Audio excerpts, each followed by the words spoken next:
Assalamualaikum warahmatullahi wabarakatuh dan salam sejahtera. Saya Muhammad Rosli bin Abdul Ghani, pegawai teknologi maklumat dari unit digital Pusat Asasi UiTM akan menyampaikan satu taklimat berkenaan kemudahan ICT yang disediakan di kampus ini untuk para pelajar.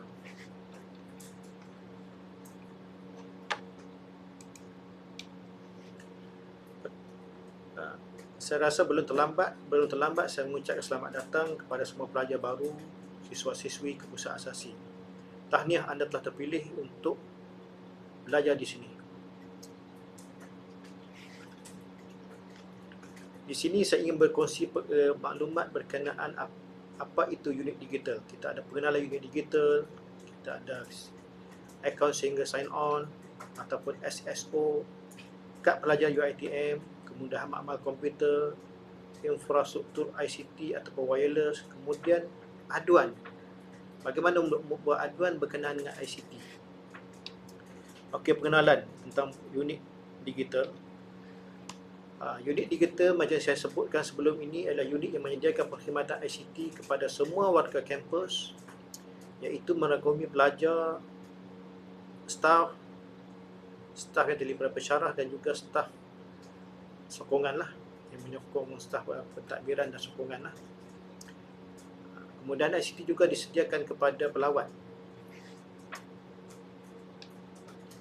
Okey, objektif unit digital ialah komited untuk membantu mempertingkatkan kualiti perkhidmatan IT bagi menghasilkan kampus yang memenuhi keperluan dan kepuasan pelanggan selaras dengan visi UiTM untuk menjadi universiti bertaraf dunia melalui pelaksanaan sistem pengurusan kualiti yang dipertingkatkan keberkesanannya serta nilai-nilai murni dan etika profesional.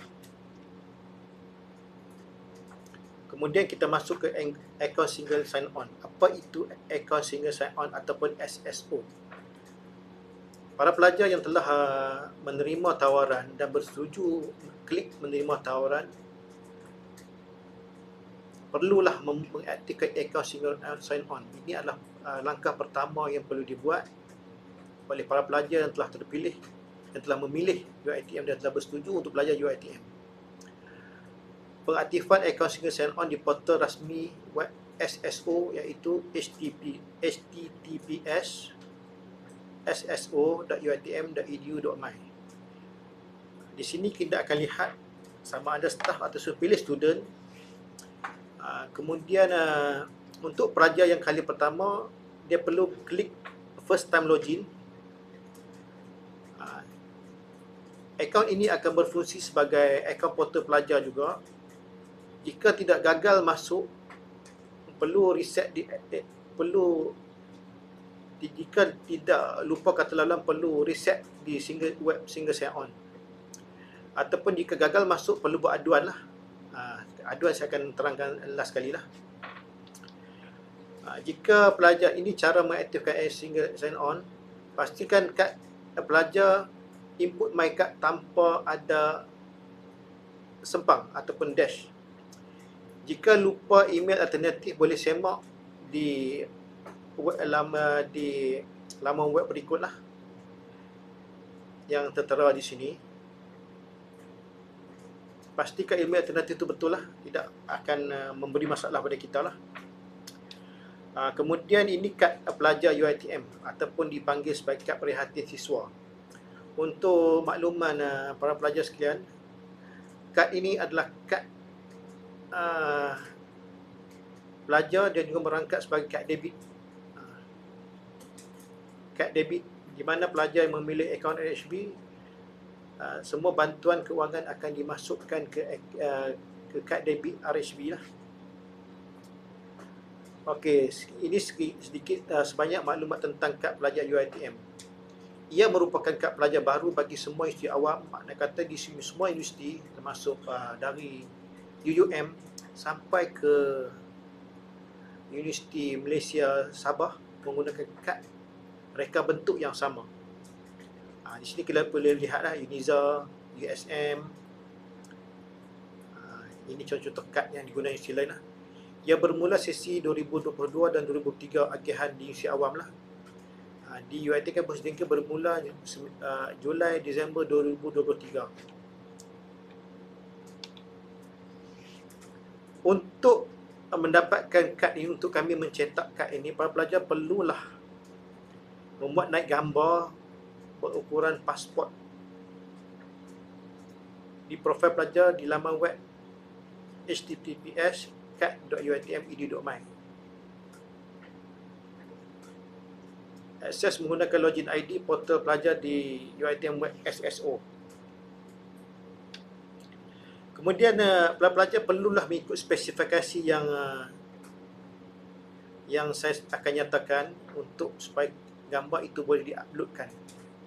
Mestilah memakai baju berkola, warna latar belakang biru adalah wajib. Saya foto 3.5 cm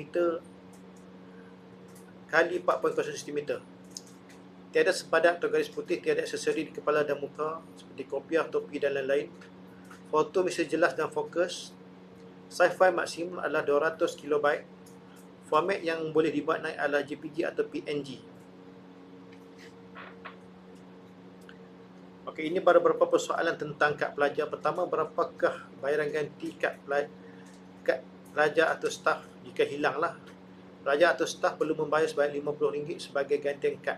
Untuk membayar itu perlu masuk ke laman web kad.uitm.edu.my. Bila perlu saya membuat bayaran gantian kad, anda perlu membuat gantian bayaran kad bagi kad setiap yang ingin diganti sama ada rosak, hilang, dicuri, dirompak atau diragut. Di mana bayaran gantian boleh dibuat, iaitu di laman web www.kad.uitm.edu.my. Ikut arahan yang di dalam laman web itulah. Bilakah di mana saya boleh buat kad itu, bawa resip pembayaran ke bahagian ke unit digital. Ini lama punya nama bahagian infrastruktur, nama sekarang unit digital. Okey, langkah-langkah yang perlu diambil jika kad pelajar UiTM hilang.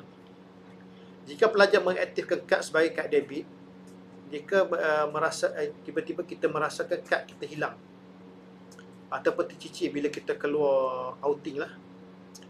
Pertama kena lapor kepada sebalik bantuan. Kalau ikutkan, hubungi Pusat Khidmat Pelanggan 24 jam RSB di talian 03-9206-8118. Ini yang perlu dihubungi yang pertama supaya kita deactivate kad kita tu lah, kad yang kita yang hilang tu, agar tidak sesiapa yang jumpa kad tidak boleh salah gunakan kad itulah untuk membeli barang-barang lah. Sebab kad yang kita bagi tu kad debit. Jadi para pelajar yang telah mendapat kad dinasihatkan supaya menyimpan kad itu di dalam beg lah bila keluar dari kampus lah, supaya tidak tercicir. Bila cicir ni orang boleh gunakan lah kalau kad yang dah kita aktifkan sebagai kad debit. Kad yang baru boleh dibuat di unit digital UiTM Kampus Jengkel. Aktifkan kad boleh dibuat di RSB terdekat lah, mana-mana RSB, cawangan RSB ya. Kemudian makmal komputer. Kita ada sediakan kemudahan makmal komputer. Kita ada 7 unit makmal komputer di bangunan Etika. Kalau nak masuk kampus ni, bangunan tak jauh pun. Etika Kebertakbiran depan sekali, kemudian Etika sebelah kiri lah. Kita ada 7 unit makmal komputer. Setiap satu makmal komputer ada 31 unit komputer. Makna kata komputer per makmal. Setiap satu komputer ada satu unit, di mana satu unit di depan untuk pensyarah yang mengajar lah. Kemudian kita ada 5 unit makmal bahasa. Makmal bahasa ini ada satu komputer saja di hadapan. Setiap makmal tu ada satu je. Okey, makmal komputer lah. Kalau makmal komputer, kalau nak tempah selepas waktu jabat pun tak ada masalah, tapi perlu ada pensyarah yang mengawasi lah. Kemudian kemudahan makmal komputer, kita ada peraturan-peraturan yang telah digariskan lah, iaitu di mana pelajar-pelajar tidak dibenarkan makan dan minum, merokok, membuat bising, menukar kedudukan komputer, ataupun menukar huruf-huruf di keyboard. Contohnya A ke L, L ke A. Itu tidak boleh benda tu lah. Ada yang berlaku benda tu. Menambah atau membuang perisian, perlu mendapat kebenaran jika hendak berbuat demikian, ataupun permohonan pensyarah. Kalau nak install software baru untuk pengajaran dan pembelajaran lah. simpan atau pindah data tanpa kebenaran. Kalau kerja sendiri tak ada masalah, boleh simpan dalam pendrive. Tapi kalau data yang ada dalam tu tidak boleh lah pindah data tanpa kebenaran. Membawa keluar peralatan makmal, ini lagi tak boleh. Mencuri peranti, mengganggu pengguna lain, iaitu katalah ada pelajar bawa speaker lah, pasang lagu kuat, tak boleh. Berkelakuan tidak senonoh, pakaian tidak mengikut sasiah rupa diri pelajar UiTM, dan akhir sekali tidak mengikut arahan dari pentadbir makmal ataupun pensyarah. Dua-dua kena ikut dia punya arahan lah. Okey, ini contoh gejala vandalism di makmal komputer lah. Dia conteng, ini yang kita ni.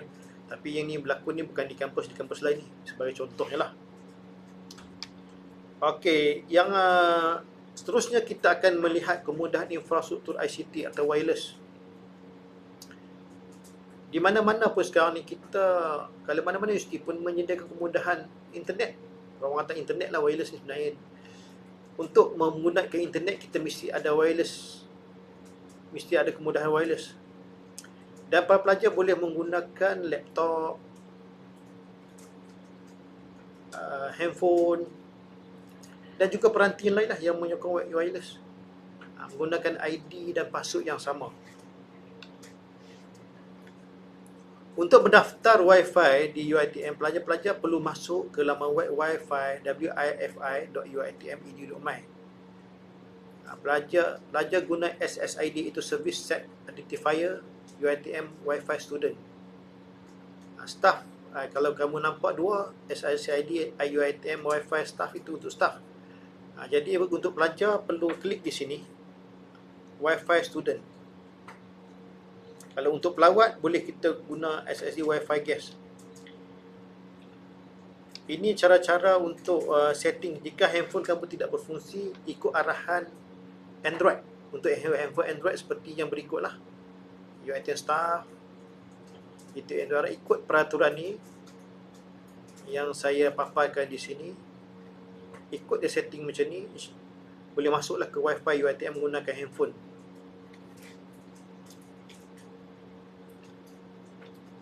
Kemudian ini untuk iOS setting, pelajar perlu ikut yang ni lah, setting yang saya bagi ni, saya paparkan di sini.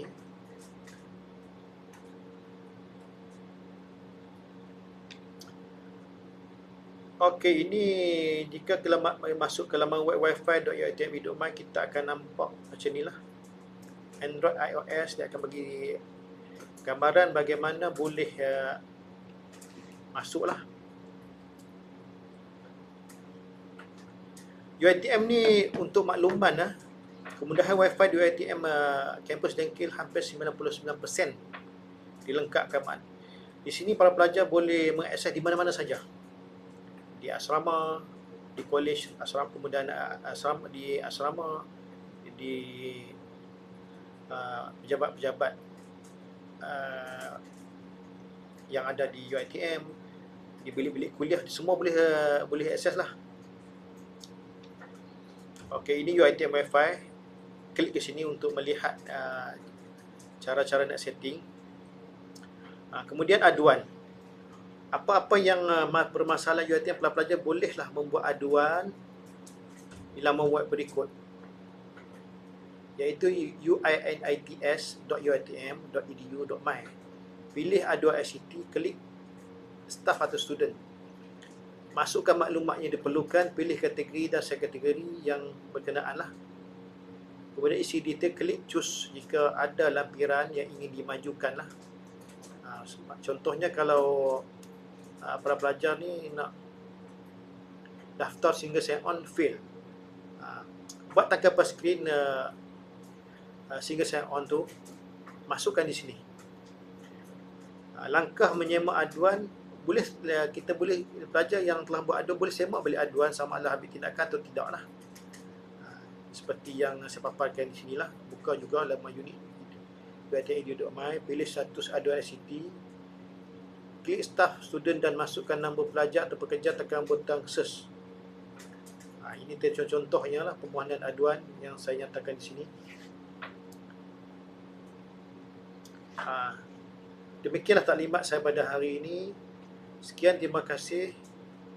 Wallahu a'lam.